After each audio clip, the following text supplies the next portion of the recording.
Good afternoon. On behalf of Georgian Institute of Politics, I would like to thank you for your interest. And as you may know, this is the third panel, and which is actually the final one. And this way we will close this online conference. And as the majority of you knows, in normal settings, we usually have a one-day conference annually. This is GEODEM. Unfortunately, this year we did not have this opportunity because of the pandemics. However, as far as we had to change the format and shift to the online mode. Still, I do hope that next year we will no longer have this problem and we will be able to organize this conference as before. As for the previous two panels, you may know that the first one was about how elections should be conducted amid pandemics, and the second one was the role of international actors in the electoral process. And today's panel is really very important because it's an election year, and radicalization of voters and other topics. These will be the topics that we are going to discuss today. I think all of these topics is important and will be interesting for everyone. Let me tell you that our conference is now taking place for the 5th year already, and it is financed by the GEODEM. And I hope that this conference and these discussions will make a certain contribution in the pre-election marathon. And we really want to get more information about the ongoing events, the current events that significantly affect the Georgian democracy. That was all actually what I wanted to say, and I would like to give the floor to the moderator of our panel, Ms. Mikheil, and so thank you very much. Thank you very much. Welcome, everyone. It's a great honor for me to moderate the discussion on this very important issue. So I would like to welcome the attendees and all the participants and actually all the speakers. And in fact, we are now discussing what is now going on and the threats we may face, and actually with high probability and based on our experience, the threat will become even more important in the run-up to the election. This is the radicalization of voters, and the leading political forces have been using this, and we have witnessed that.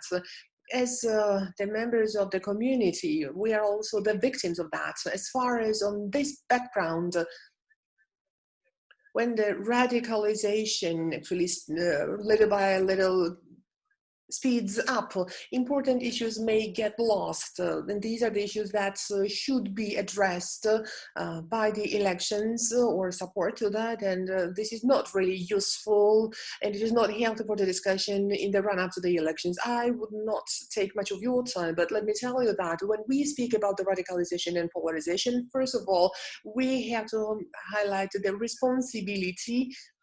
This is the responsibility that the political forces should bear and every single member of the community. And this is actually in this prism, with this light whatever, we would like to discuss these issues from these very standpoints and to discuss our role. Now I would like to introduce the participants of today's discussion.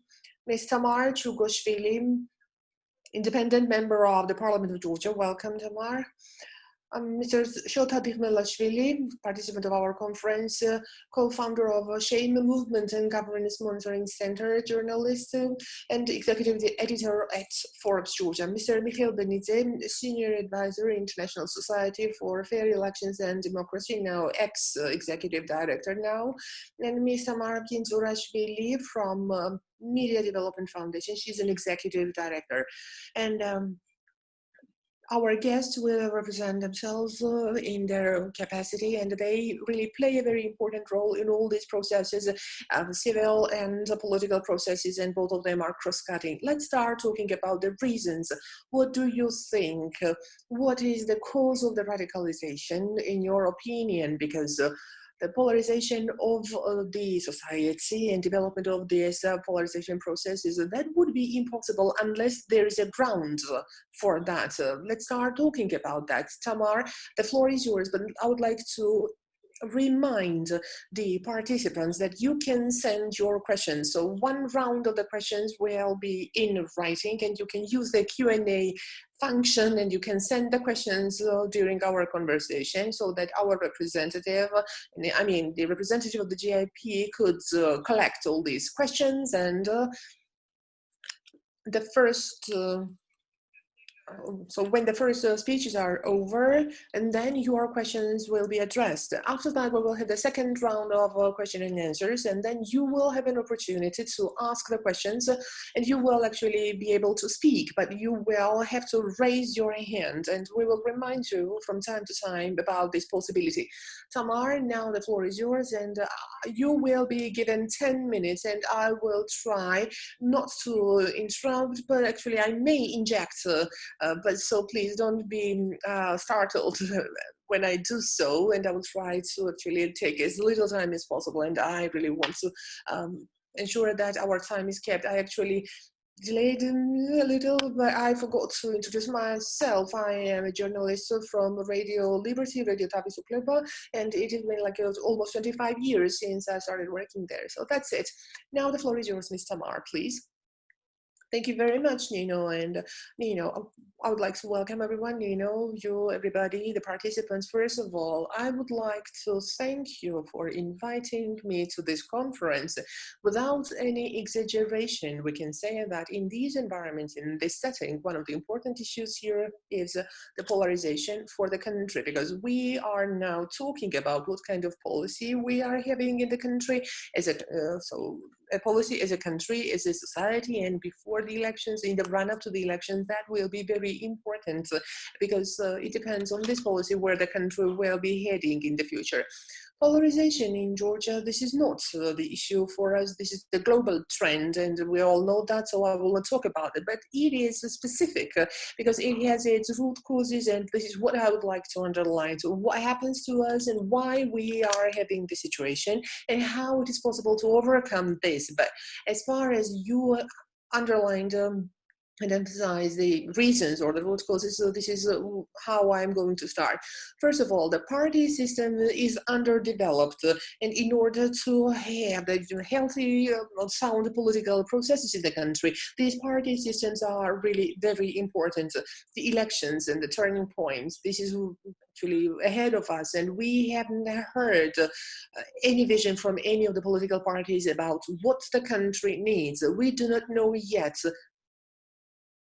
which party is ready, but in a way that it is really competent and in-depth conversation, because right now we do not see it. And during the previous elections, these topics were dominating. There were some kind of negative elements, black dots, but still, there were also the elements of the positive campaigns. They were talked about the programs, but now there's a very little time, some few months until the elections, and we have no understanding about who has what kind of vision about the development of the country, and there was no proper discussion about that. And I fear that we will approach the elections without having a proper discussion. Our political field is saturated with the ideas about who is worse and who is a bigger evil for the country, and this is what we are confronting the voters with. And the political parties are now doing that, and not as for example, who has resources for implementing these right visions. No, they are highlighting the issue about who is evil, who is bad, who is worse, and this is the choice that we are offering to our electorate. When I mention the political parties, I mean that the parties are not established around the ideology. There are very little parties who have a specific ideology, and as usual, these are the small parties, and actually large parties are around the individuals, and they are like for profit. I mean, they are organized in order to get some gains, and it is not around any certain vision. And this is one of the serious problems. But on the other hand, we have the problem of the media. And what I mean here in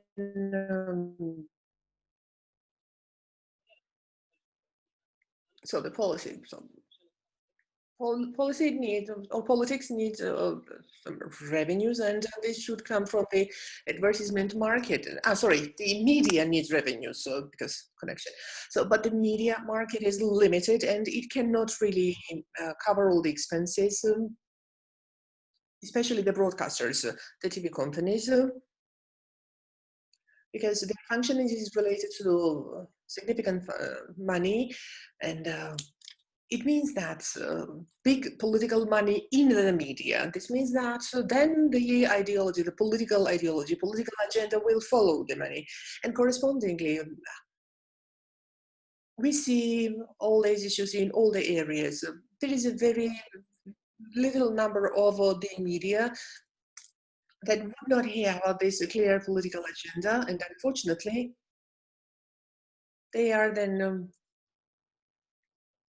they had to confront with other media who have this political aspects. And why is it important? Because we are now talking about the polarization, and the media makes a significant contribution into that. The right to choose. So, I mean, the right to use your vote, to make a choice. This right also means that you should have an opportunity to make an informed decision, informed vote. It is not like going to the booth or the precinct and put a circle around the number you want. No, you as a citizen, you should have an opportunity to get the correct information, to be informed, and to make an informed choice. However, when there is turnover of so much political money and on the background of these of these issues in the media, this is very important. So you touched upon this issue, and don't forget the point number 3. This is a very big topic, and I would follow you, but actually I think one separate conference would not be enough for that. But who is responsible for this big political money? I absolutely agree with you, because it's like a closed circle, and we did not have any other reality yet. As for the responsibility, I would like to say that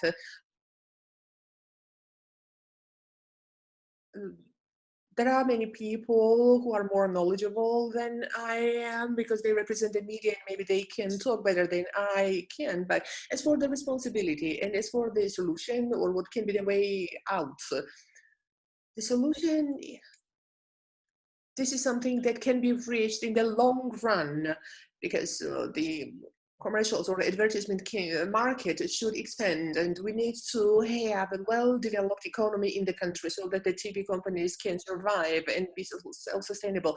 Otherwise, they will always have a temptation to have their own channels to contact the audience, because it's a very strong tool and nobody can give it up. However, little by little, we need to create alternative lines or channels, and it should not be related to some political agenda, and it should be something that the balanced media is all about. Namely, I asked about the money, because this political money, this should be the money of the economy in a healthy environment, and there is no secret that all the ruling party and of all time, they carry the responsibility for that. But obviously the society also carries its burden of responsibility, and the civil society is very active in this respect. But as for the third point, so maybe you could follow on that. Yes, the responsibility of the authorities, actually, this is the biggest one, because those who rule the country, they have the special responsibility, obviously. I will not speak about the part of this social media, because Mikheil Benidze is here and he will talk better than I will. But I would like to speak about the third one, which is a very specific problem for us, which is the electoral system, because the electoral system, this is actually the precondition for the political environment that we have in our country. For years, we have had, we used to have a system like a winner takes it all.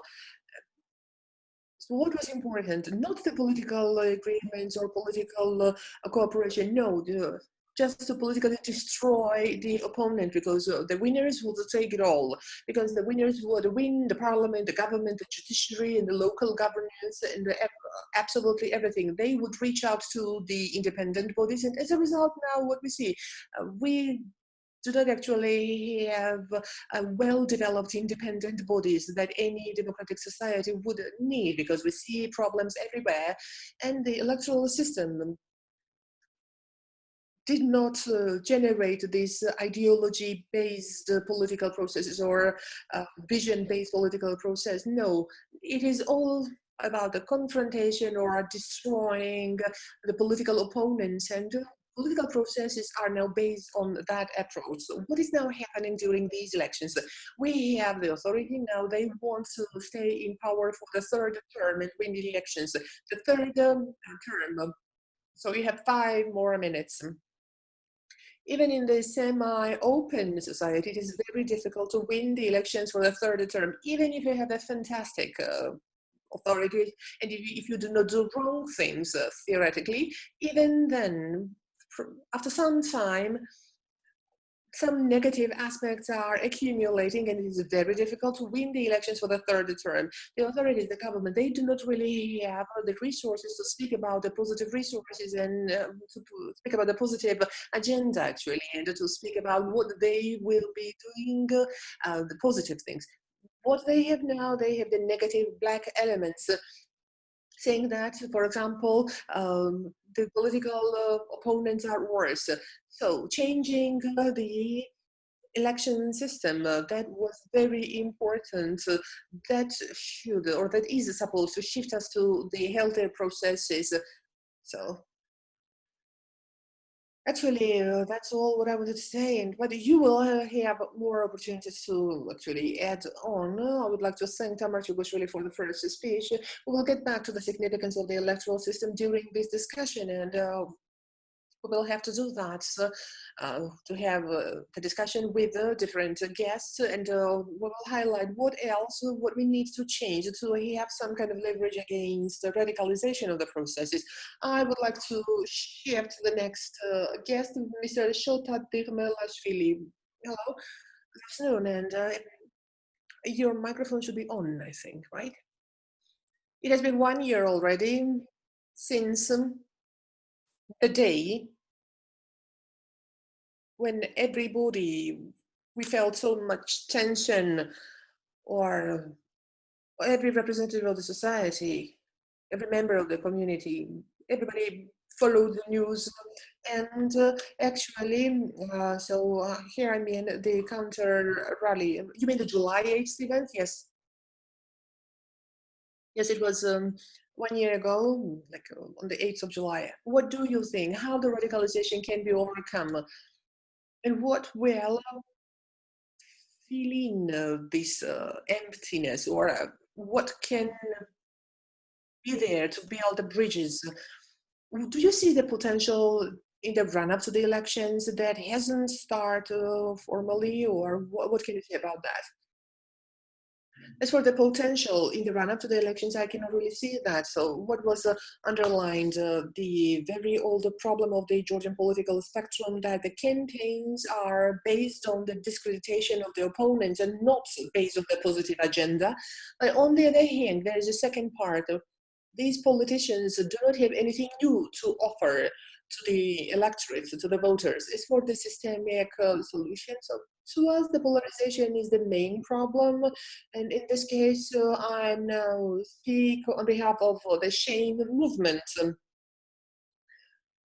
And this is actually the problem for the political arena to develop, because the people, if they are attacked, if they decide to take the step, and it's not about engaging in politics, but just to articulate their own political demands. Even in this case, it is assigned to one polarized party, and this is main tool for neutralizing them.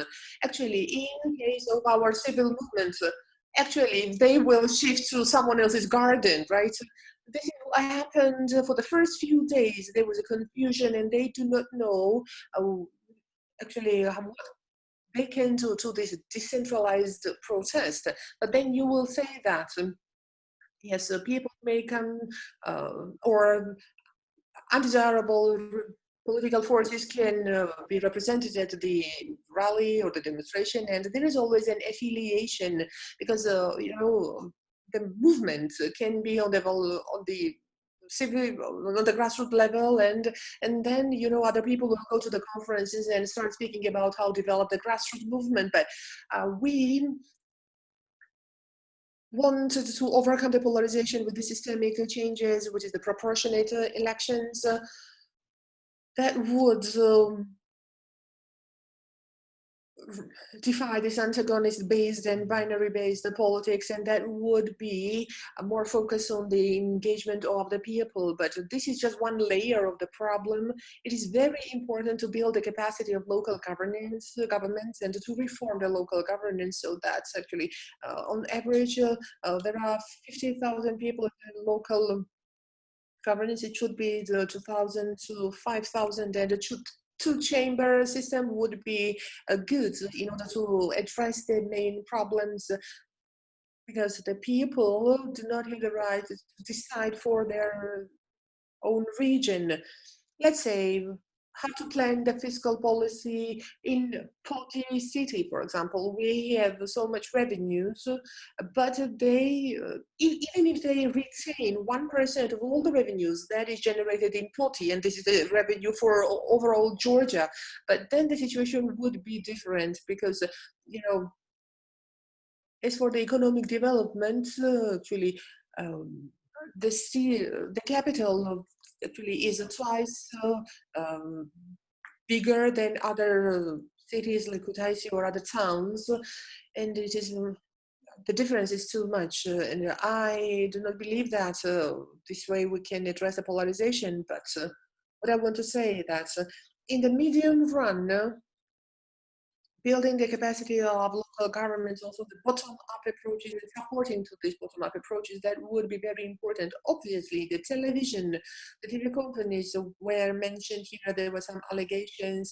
that the TV companies, they carry their own share of responsibility. But as for the understanding or thinking that the advertising market is under development, I am an insider from this industry, and I can tell you that this is not really the case, because per person,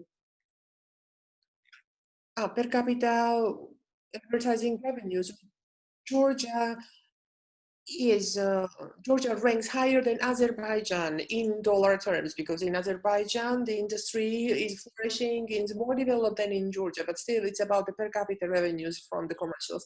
And but the TV companies had limited ability to raise revenues from the commercials, and the public broadcasting became the competitor of the commercial TV companies in terms of the advertisement. And here I see Mikheil Benidze, and Facebook is something that he will discuss, but here I see a big problem, because 2.5 million accounts, this is the number that we see in Georgia, but minus the dwarf countries, after Sweden, we rank #1 by integrating Facebook in the societal fabrics in the society. But in terms of political content or hate speech, and there's no special marking for political advertisements, and people may create some non-authentic pages and create an illusion that the discussion is going on, and they can entice the conflict, but nobody controls that.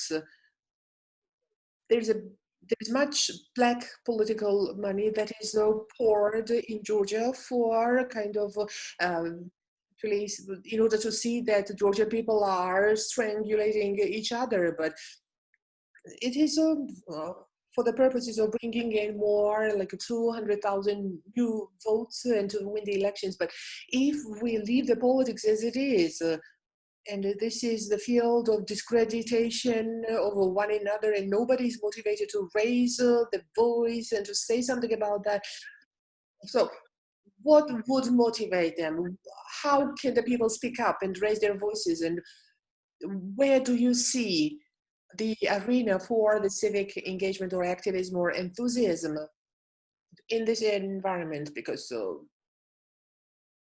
And we shouldn't forget the pandemic context that actually changes somehow this electoral environment.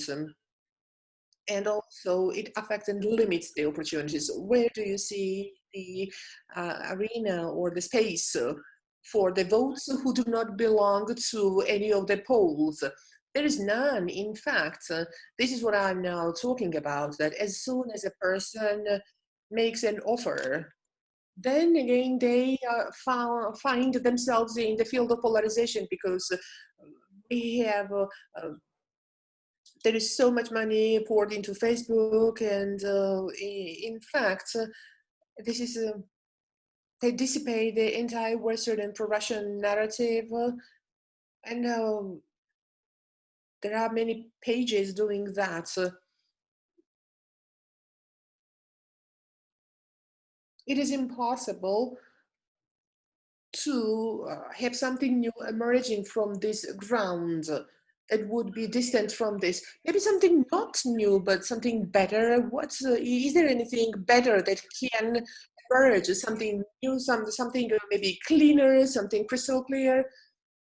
Systemic changes and time. This is the answer. The time and the systemic changes can make it happen. The proportional elections has changed the rules of the game, and this is why we raised the demand on the 21st of June to channel the anger of the people into something positive.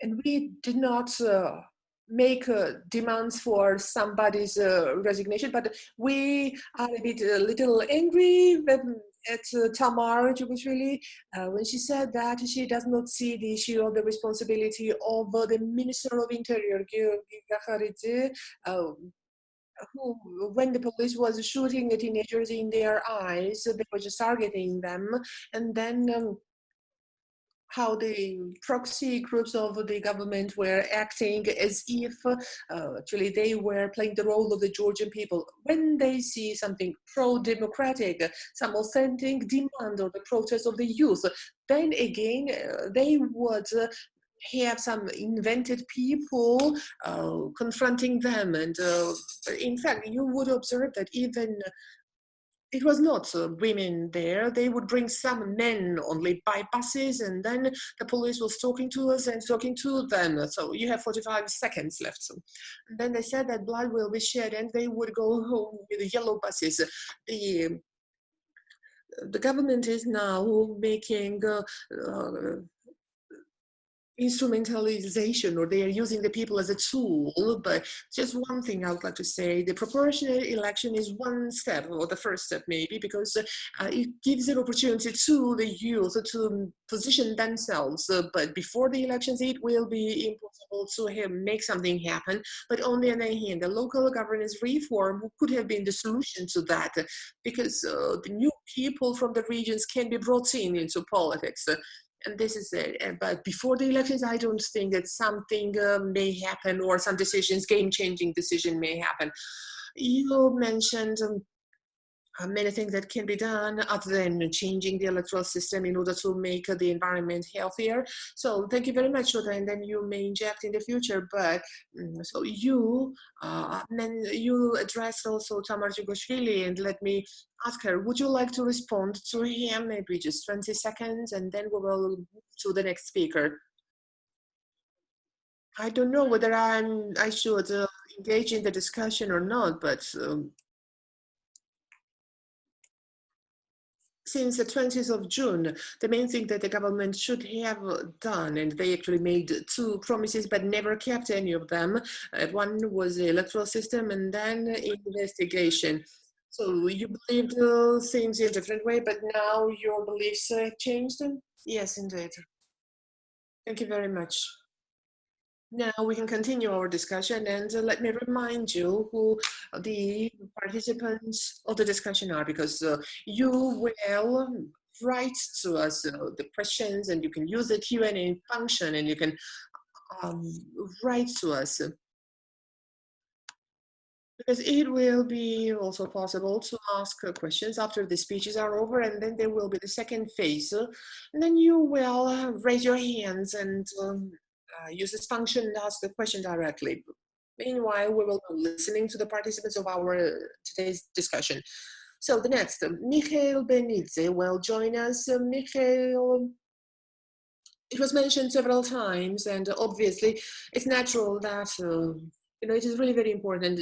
Electoral changes, this can be a mitigating of the polarization. I cannot really call it like a vaccine, but it can mitigate this polarization. What do you think? What needs to be done, or what can be done, or what are the potential steps that should be taken in the run-up to the election?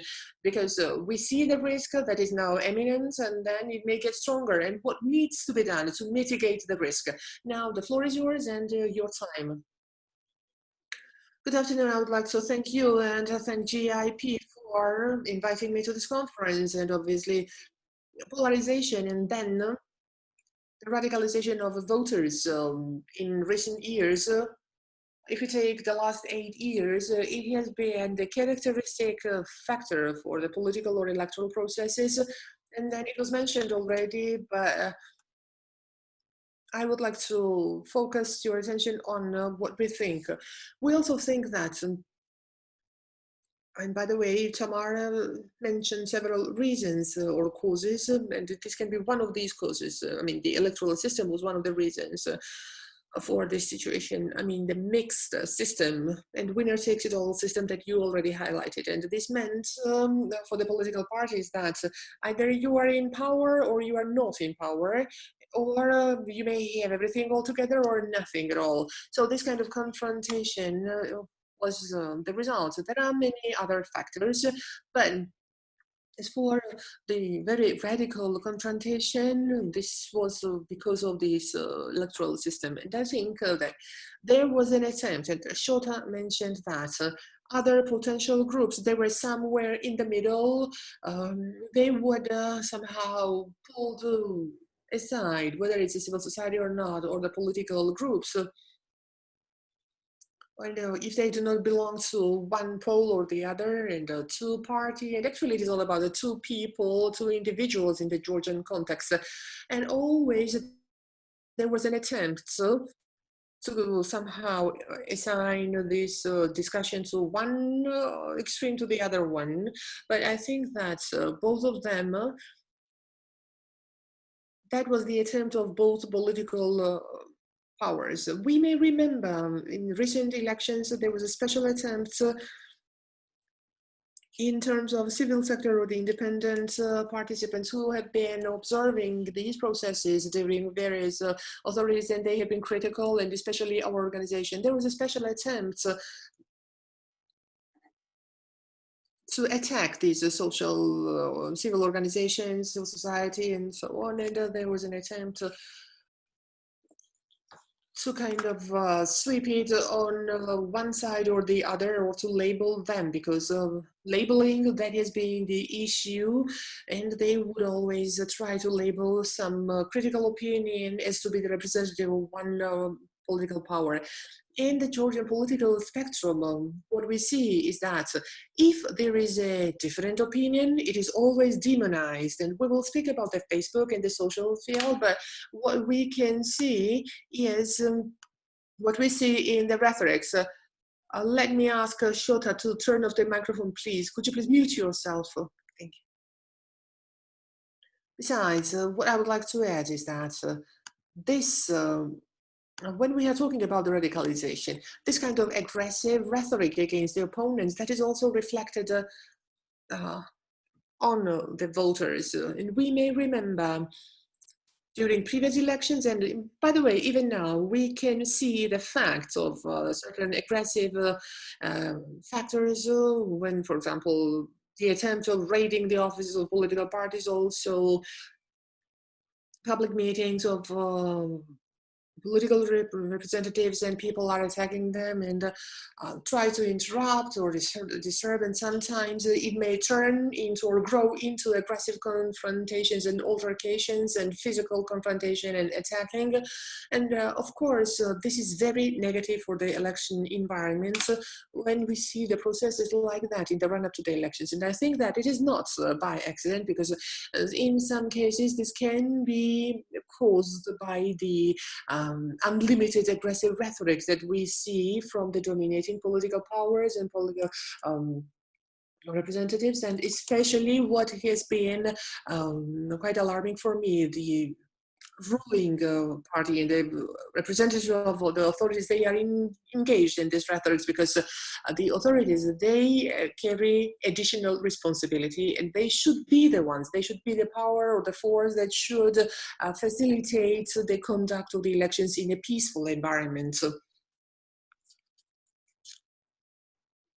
this is why, well, everybody understands that, but this is why we had a special attempt, or we laid a special focus for the last decade on advocating for the electoral changes. It was not our fixed idea only, or idea fixe, but actually it results in changing the rules of the game, and actually proportionate system will be after 4 years. However, our electoral system is better than the previous one, and I think that these steps will lead us to the environment where the political culture will change, and the political parties will try to find consensus instead of having this confrontation among one another, and we hope to see more cooperation in order to create or to develop the positive agenda eventually.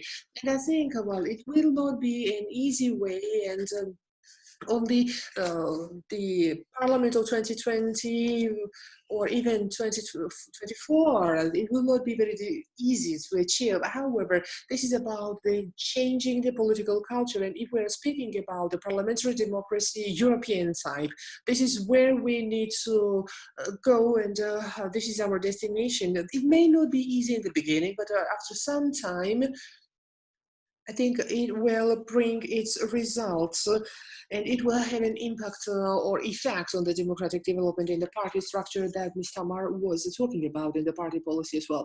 And of course, we cannot refrain from talking about the media, and Tamar Georgiashvili is here, and actually, I mean, media and the social media, she'll be talking on both, but what is especially alarming, and by the way, I would like to add one more thing. In the context of 2020 elections, this year, there is an additional challenge that some radical groups, they might not have been the part of the open political processes. They are now going to continue the discussion in the format of the political party, for example, the Georgian March, and also other groups affiliated with them, because during the previous elections, and not only in the run-up to the previous elections, and constantly, these groups were trying to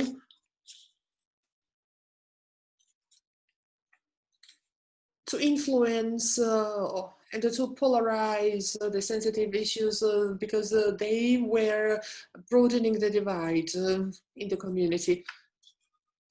What about the constitutional amendments? Actually, constitutional amendments also created more opportunities for these people for achieving their political goals. And now we have 2 minutes for these groups as well. You are right. And of course, this is an additional challenge in this process of radicalization. We remember in 2018, the elections 2018, and the social media, unfortunately, in recent period, has been used very actively, and Tamar was speaking about the possibility of making the informed choice, and with the purpose of affecting this, well, social networks are the most one of the most effective tools, not only in Georgia, by the way, and we can see how these processes are used, how dramatically these processes are used, and we can see that even in 2017 we were able to see just some inceptions of this campaign.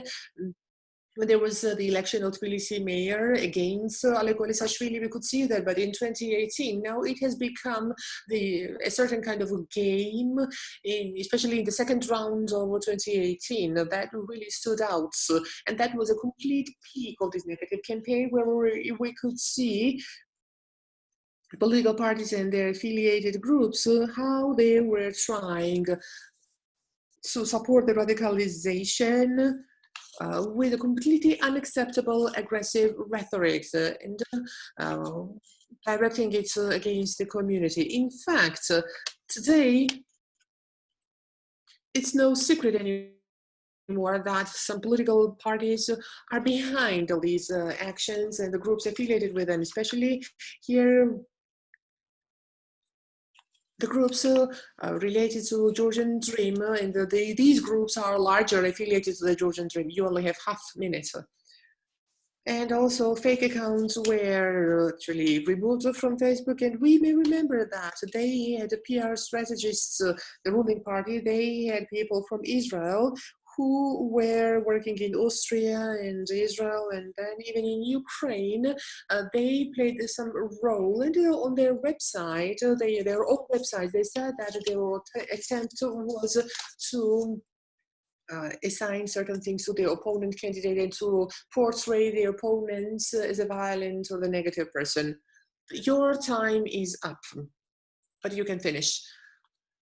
What we were able to see, the main terms used by both sides, traitor and the affiliation with Russia, and in fact, they were also leveraging and against the Russian problem, and so that was used in the Georgian, in the electoral context. We will get back to that, and the Russian interests, we will get back to that, and you will have an opportunity to express your opinions and to speak more. Yes, there is a direct linkage between the threat of polarizing the society and interests of the occupier country, and I guess Tamar will say a few words about that. Once again, good afternoon, Tamar, and now we can continue. And let's speak about the information and the myths.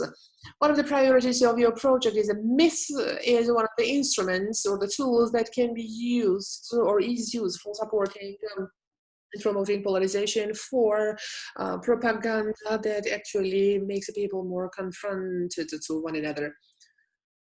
Good afternoon. I would like to welcome the participants, the members of the panel, and I will start from the internal processes because everything is interlinked.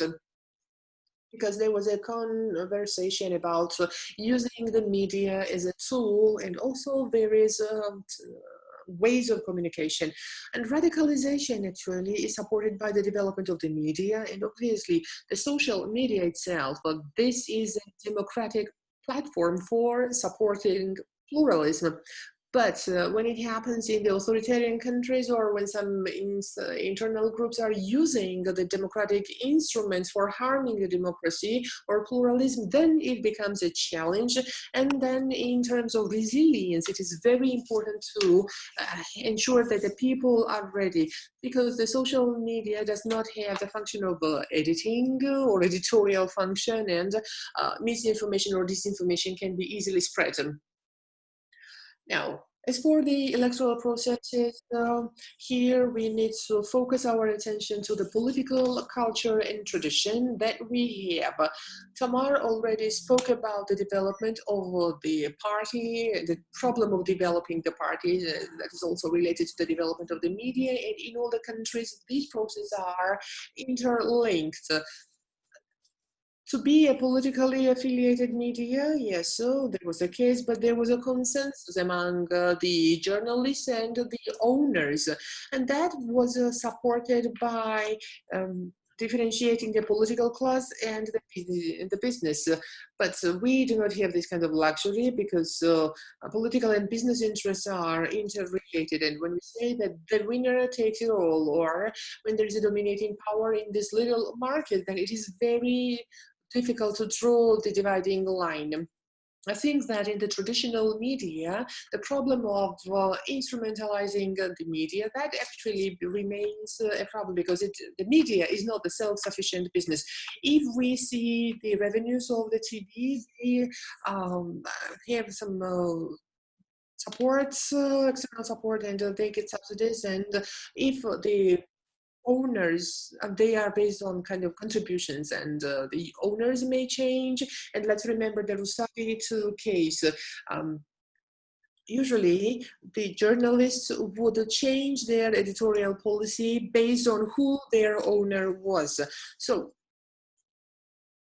you started that, and migration of journalists, is this the healthy process? What I mean, The journalists are not protected even from their owners, because the owners may influence the reporters and they have contracts, and the journalists are insecure and they can be used as an instrument. Every election that we have had, starting from the IMEDI TV and the owners was involved in the political processes until 2012. Then it was Dighmelashvili, and then they reached their political goal, and then it was shut down. And then Rustavi too, which is linked to the opposition, but confronted political interests that generates the pluralism on the market, but it is not self-sufficient. As for the media that are more balanced and the media that we like, they depend on donors and they are not self-sufficient themselves, self-reliant. And in this environment, it is very important to have a different platform, or to have different platforms to let the people get information and make informed choice. Maybe, well, not all the money is political, but it is the money is poured into the TV through businesses, and in case of the volume and so on, information is available there, and transparency is one of the biggest tools so that the citizens can know who is behind a certain interest. Here I would like to single out the three groups. So one is the political agenda, and the government has many, the authorities of the government has more resources. Unfortunately, that has been the tradition during the previous government and now. And let's take the critical media. They are portrayed as the enemy, and as for other media that are financed by Russia or affiliated to Russia, they are not perceived as the enemy.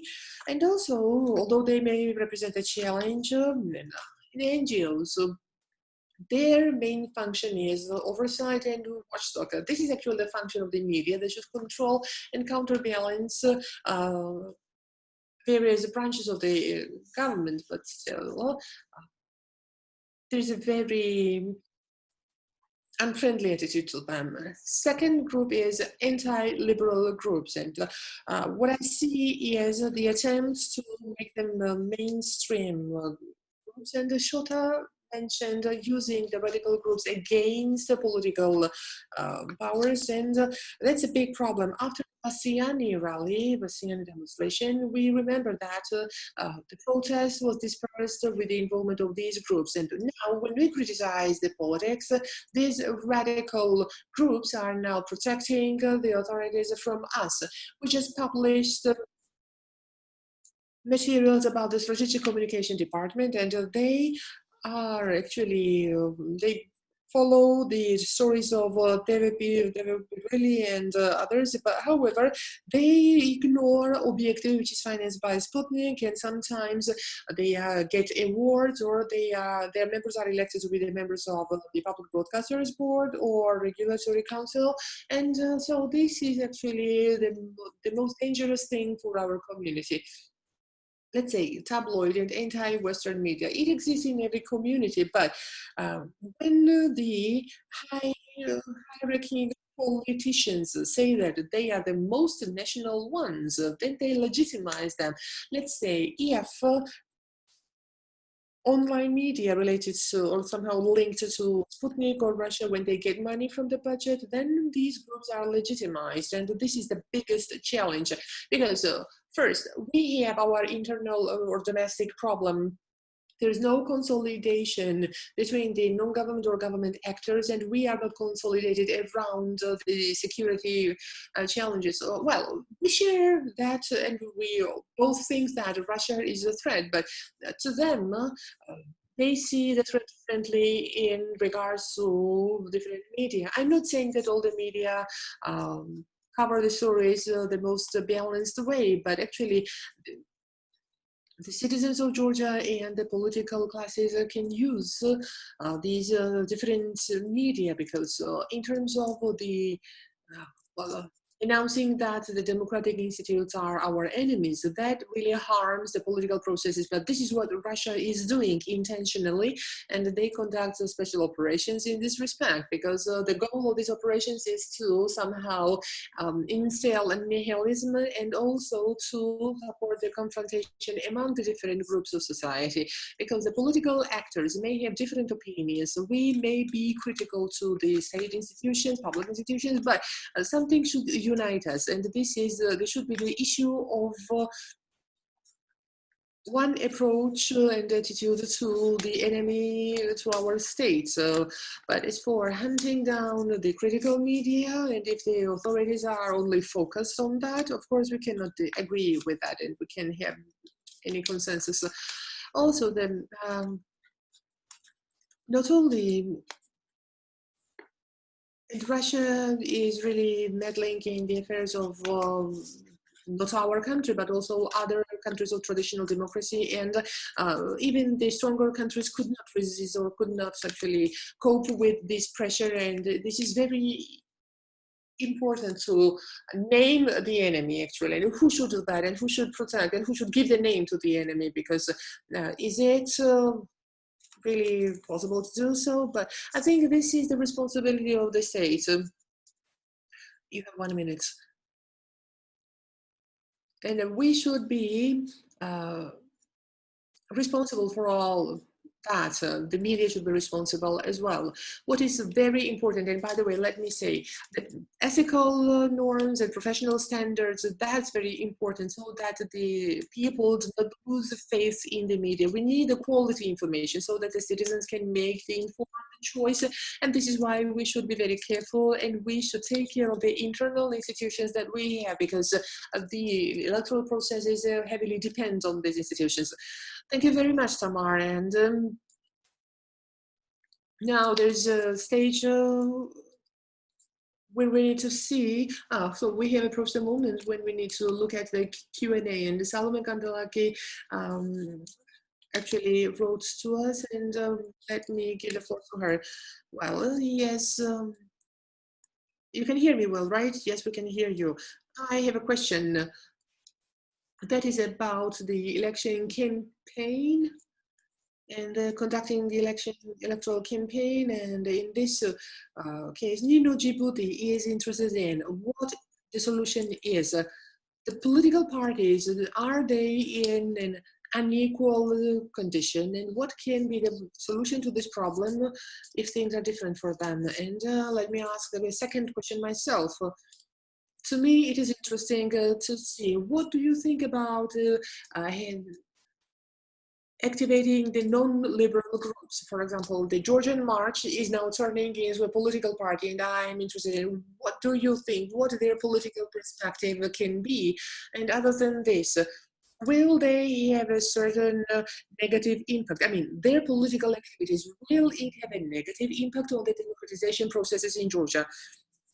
And that was not a question, that was an opinion, but actually our viewers think that it would be better to discuss the polarization of the political elite and not the society or the community. Maybe we can discuss that. Thank you very much for this comment. And there's a third question from Renata. Let me ask, how possible it is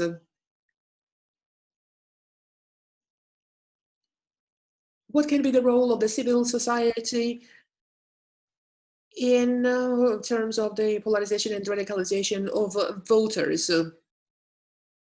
Thank you very much. And who is willing? Well, maybe we don't have sufficient time to address all the questions, but actually whoever is willing to address, please, now the floor is yours.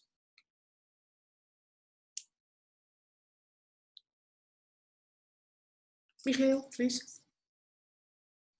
I can say a few words about the Georgian March, and not only, but also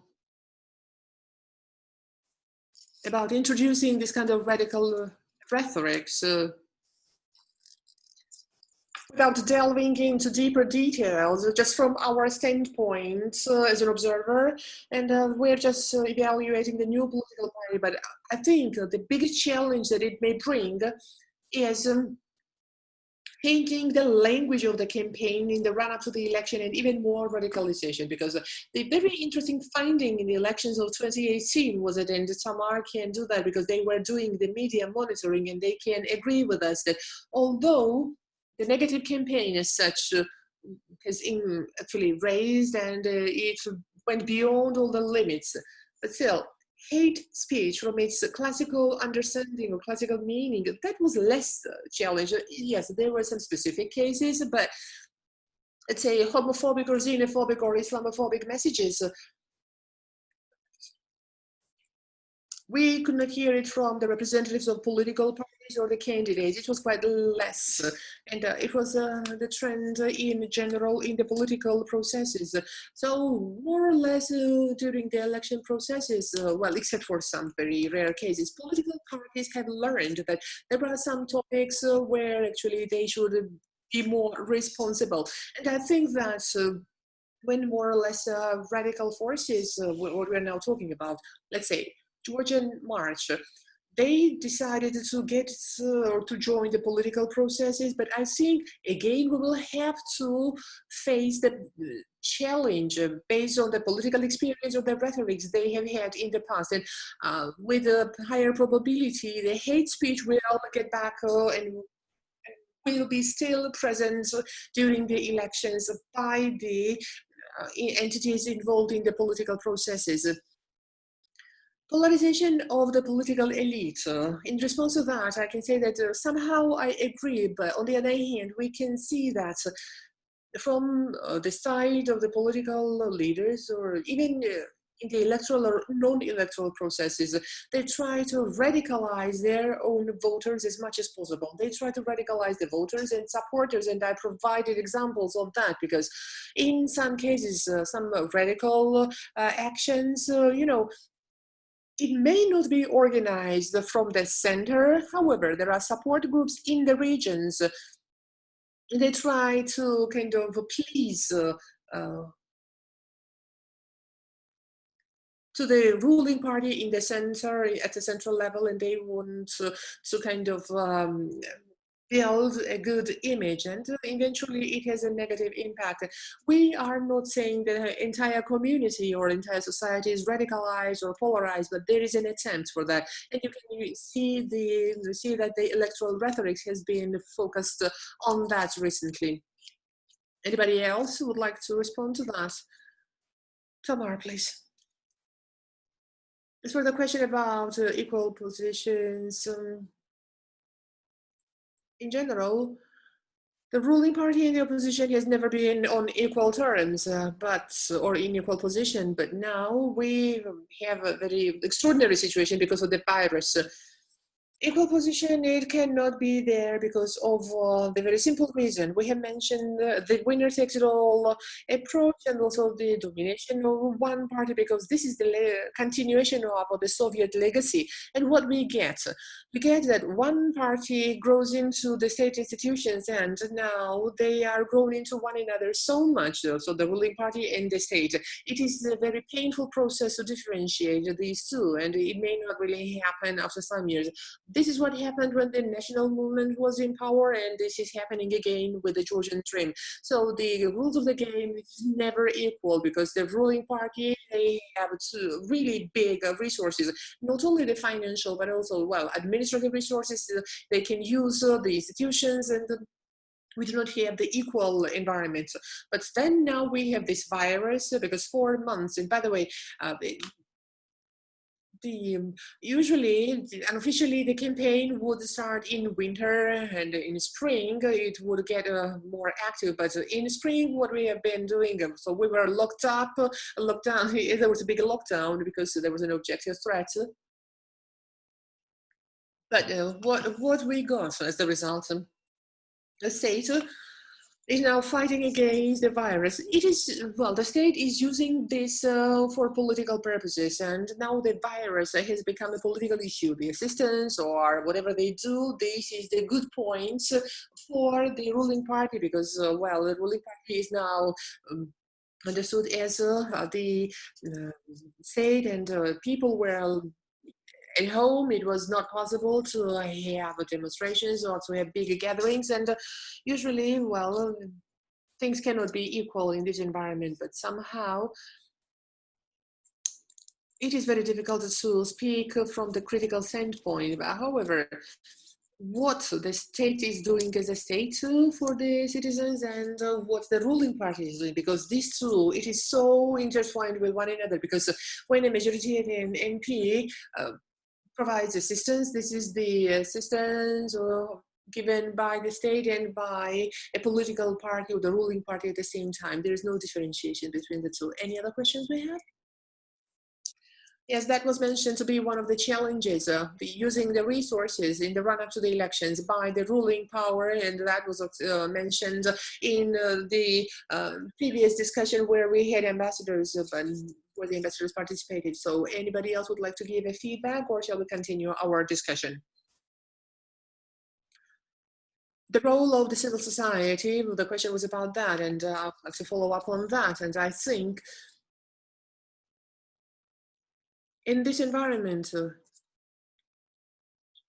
it is very important, I mean, for the people, when the political field is completely discredited, it is very important to motivate the people so that they go out and vote, to insist on themselves and to pressure themselves to make a choice, because there's a 1% threshold, and it gives a big menu to the political powers. And those who are not satisfied with the political things, and this way or that, in this political market, they may somehow find a political force that is a bit more sympathetic to a certain voter. I think certain thing needs to be overcome, and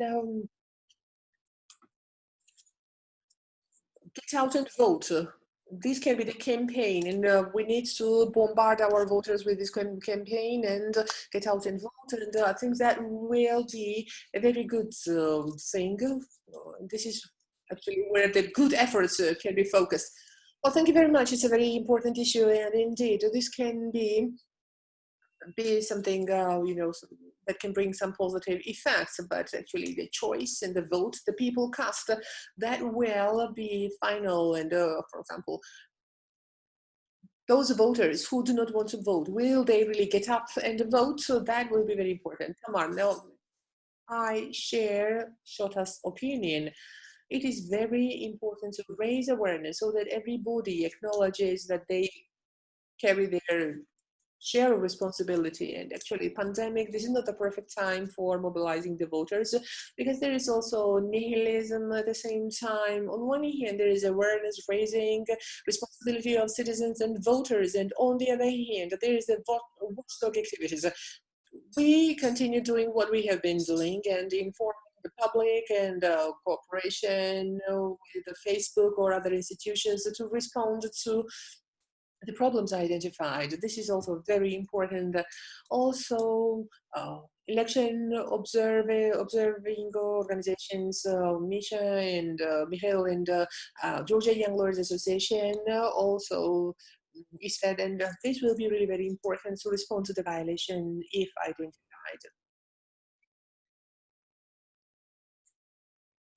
No, I just didn't have time to thank NDF and ISFED. I just wanted to thank you for all the things that you are doing, because without your involvement, these authentic activities or frustration, I mean, it would not be really identified in the unauthentic activities. Maybe somehow it is possible to limit that, because it is very important to make sure that people's votes are not manipulated with. And I would like to thank you for all the things that you have been doing for this for a long time already. Thank you very much. For those who wanted to say something. I did not have time. Now the right time for that. Can I misuse this power to use the time, because we are now talking about that, and what I wanted to say in the last portion of my speech, that the instrument that has been and is still being used for discrediting anonymous campaigns, this is sponsoring the contents on Facebook. And this is why, well, there are many challenges, but transparency of campaigns, political parties, and so on. This is very important, especially for Facebook. And 2 weeks ago, we addressed Facebook. We had communication with Facebook and media organizations, and there were actually up to 50 organizations addressing the Facebook, because it is very important to disseminate the monitoring instruments. I mean, instruments for monitoring the finances of big organizations and so on. What money is spent in social media and so on. And you may remember No to Nazi movement and so on, No National Union movement. That was on Facebook, and then it was on the banners, but where the money is coming from, it is really very important to identify that. And this is also participation in the campaign and the transparency of finances. We have an indication that what we have been asking for, and very soon I hope that these tools will be activated soon. This is not a complete solution to the problem, but I think that these will be the factors that will actually that will make it complicated to use the social media for polarizing and for increasing this negative campaign. Well, there are many challenges, but do you mean financial transparency? Oh yes, this is what I mean. Advertisements for political and electoral issues.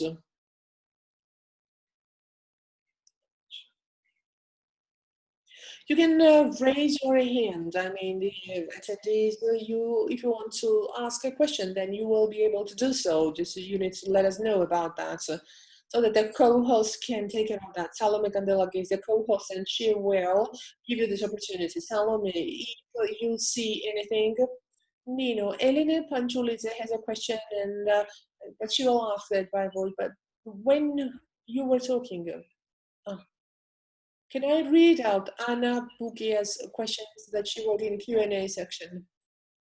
Since 20th of June, has the format of attacking the NGOs changed? I mean, attack by the authorities at a local level. For example, NGO movement and simulating the activists.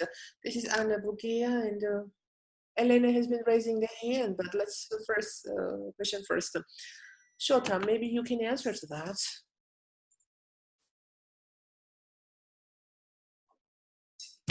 As far as I am just a new conscript among the NGOs, I don't know what the situation was in regards to people opposing to NGOs, but this is Kremlin-supported methods, and every developing hybrid regimes when they want to make an illusion, and this is what they have been doing. But obviously, with a big likelihood, they are doing it in Georgia as well. But I cannot really compare, because I don't have a ground for comparison. What was happening before? You mean the format of attacking? I don't know. I don't really have much information about what was happening in the past, so I cannot really answer to that. Maybe the NGOs can do that. So Tamar Georgiashvili, and then Mikheil. As for way of attacking, there was an attempt of marginalization, of anti-occupation campaigns, or linking it to the LGBT pride. And that was also quite characteristic, and that was organized. And fortunately, all these groups, so majority of them, they were blocked by Facebook. As for the anti-NGO movement, they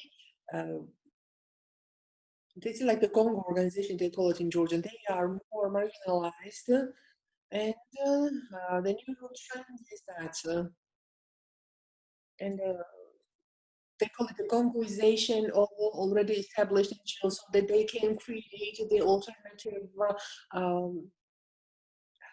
approaches and for example, creating the alternative to the ethics charter of journalists, because there's a regulatory council working on that. So, actually, the main focus should be raising the literacy or awareness of the citizens, and not about how the reporters should cover that. But education or awareness, maybe this is, well, figuratively speaking, this is really very important. But as for the regulatory council, there was the media criticism platform, but even visually, that looks like the platform of media checker of the journalist charter, and they hunt down the media against the power, political power, because this is the taxpayers' money actually, and the regulatory council should be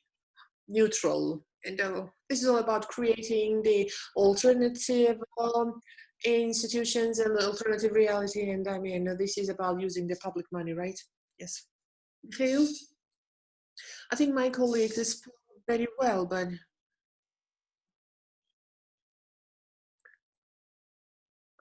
I can say that, in terms of the attempts of attack, or maybe the number of attacks is decreased, but there is Facebook, and as time goes by, they are improving their tactics, especially after the 20th of June. But even before, there were different waves of using the different tactics. But on Facebook, there are many groups, and that was no news. Attacking the civil society representatives. But what was new during the previous elections, that was from the high-ranking officials to see a very orchestrated involvement in these campaigns very openly. And let's see if it happens again during the elections 2020. But what we were able to see last year was that it was not about just activists, but also it was organized events. But as for others, Tamar said that there are many attempts of creating the parallel structures, quasi-experts, experts, and also NGOs and the media and so on. And this is about attempting to institute alternative opinions. Now we can give the floor to Elena Panchulidze, and then I will have a question, if I may. We still have time, right? Yes. Anuna is raising a hand, and then we can see that, right? I think, well, I guess you can hear me, right? Thank you very much for interesting speeches, and I have a question to Shota Dighmelashvili. I'm interested in, what about the future plans of the shame movement? What role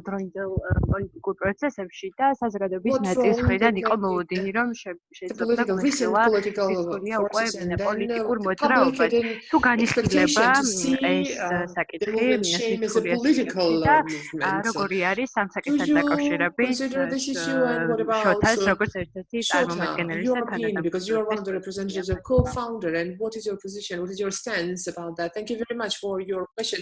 Yes, there was a dilemma. 16,000 votes, this is what you need to go to parliament and to enter the parliament. However, on the other hand, during June, we were saying that this fight, we want to make this fight as an example that you can have some political attempt or a success story, or you can strive for something, for you can do something for the cause, but making contribution for something that people were trying to do for 30 years. Also, let's say when the Georgian Dream, when they were in opposition, they were fighting for the proportionate electoral system, but people find it very difficult to take this step. As soon as they come to politics, now it gets difficult. But as for the self-actualization, let's see if it is just a social responsibility, because we are the people who want to live in this country, and what we can do for improving the environment in this country so that, you know, tomorrow is better than today. We can find so many issues, relevant issues, and we can advocate for that, and we can reach the results. This is one thing. And on the other hand,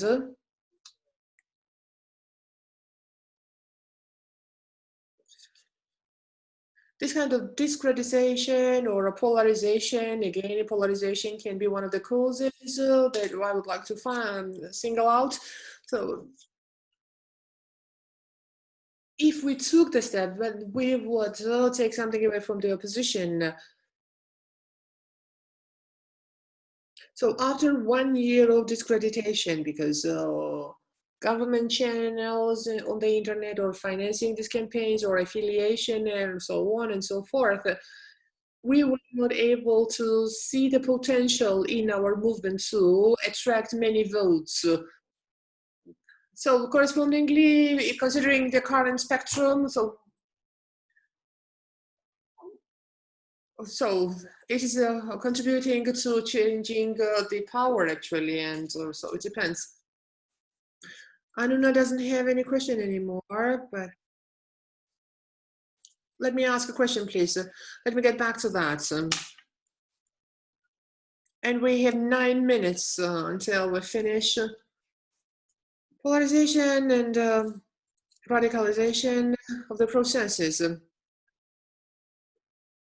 One of the key damaging factors, this is what our Western partners can see, and this is their vision, and the practical demonstration was in the beginning of the year, in early spring, and actually participation and actually involvement later on.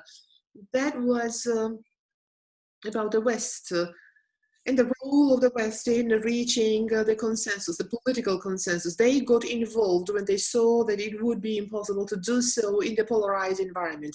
I would like to ask Tamar Chugoshvili, and actually I know that you're going to be late at the voting at Parliament, but do you think that is there a probability that this kind of active involvement will be needed by the Western partners, because, you know, the ambassadors did that before, and do you think that it will be still needed in the run-up to the elections? Yes, and I need to be in the session hall in a few minutes, so I'll try to be very brief. These processes have shown us that there is an interest of the West, although it was kind of a very complicated process.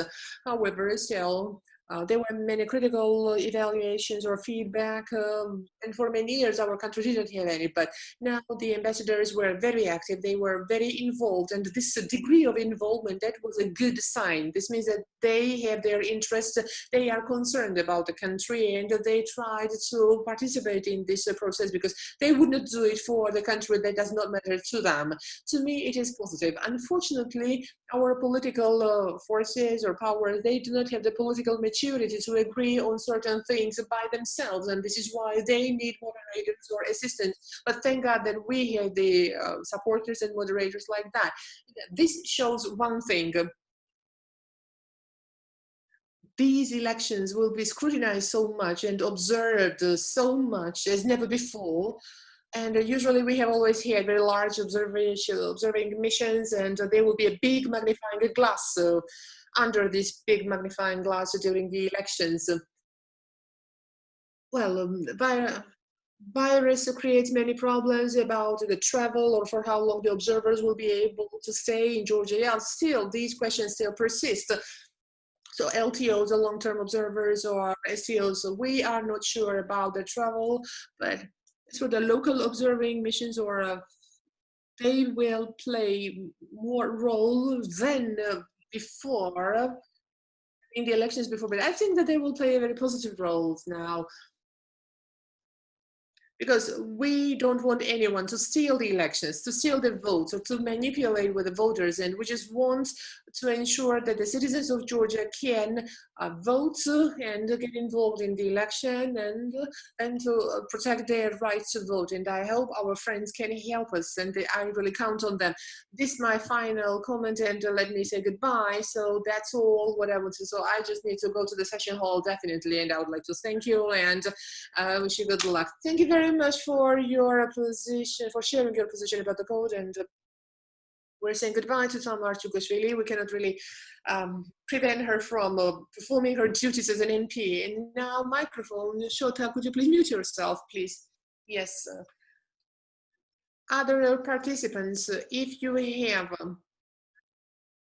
any comment or anything about the role of the West in this given situation, or afterwards, do you think that this active involvement is needed, or do you think that there will be a probability or likelihood for this active involvement by the West? I would like to say a few words. To me, I would be happy to not to have the need of active involvement in the Georgian electoral processes, but of course, it is invaluable, the role that our international partners have played for ensuring that this country has more stable electoral environment. But in the broader context, the political processes or democracy in the future in the country, and the role of the ambassador of the EU is really very significant for initiating this process, and also the role of the US ambassador for completing this process the way it was over, and also many other counterparts played a significant role. But I would wish these things not to be necessary in the future, and I hope that in the upcoming months everybody will stay reasonable enough, especially the representatives of the current power, to ensure that the electoral processes are conducted in a way that we don't need any kind of rescuers team sent by friend countries. However, you cannot eliminate anything. I would like to underline how important the role of the international observers is, and all the challenges we see. Well, this is actually quite significant, as Tamar mentioned.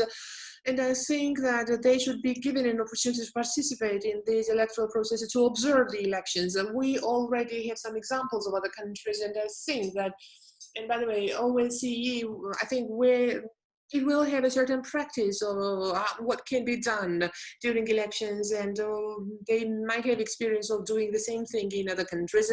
And I don't think that any dramatic interference or kind of participation will be needed, but there is a big interest in the Georgian elections and Georgian democracy, and although there are many global challenges, Congress representatives, also representatives from EU Parliament, they find time for Georgia on a daily or weekly basis, and we see very frequent feedback or response to what is happening into the Georgian political process and electoral process. And I think that's a very important signal, because we have the solid support from the West. And this is a support to the Georgian people to make sure that there is a political process that really reflects and demonstrates the choice of the Georgian people. Thank you very much. And now our time is coming, our time is now almost over, but Tamar, I would call it the support. Because what we are now talking about, if we want to be a part of the Western world, we need to play and abide by the same rules of the game that exist in the democratic country, and nobody forces us to do so. This is our thing. This is something that we need to do. And sometimes there's a wrong interpretation of that, and this is very important to kind of maintain the progress that Georgia undoubtedly has had in recent years. Because the very first case when the government, the power change took place through election, that was in 2012, and if we want to have a consolidated democracy, then the precondition is to change the power of the government at least 2 times or at least twice through the elections.